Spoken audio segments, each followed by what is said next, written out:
មានសួរពុកម៉ែបងប្អូនខ្ញុំបាទសូមណែនាំទីតាំងដីជួលមួយកន្លែងជាប់នឹងជើងភ្នំតែម្ដងបាទគឺទេសភាពគឺអែមមែនតែនបាទ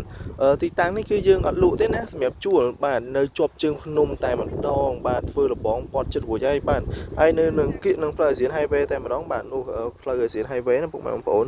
ហើយចុះមកពីផ្លូវជាតិប្រហែលតែ300ម៉ែត្រទេចុះមកហើយមកពីនោះពីផ្លូវនោះប្រហែលតែ100ម៉ែត្រហើយចុះមកខាងនោះទៅ200ម៉ែត្រហ្នឹងមកដល់ទីតាំងដីហើយបើពុកម៉ែបងប្អូនដែលមានតម្រូវការចង់ជួលដីបើកន្លែង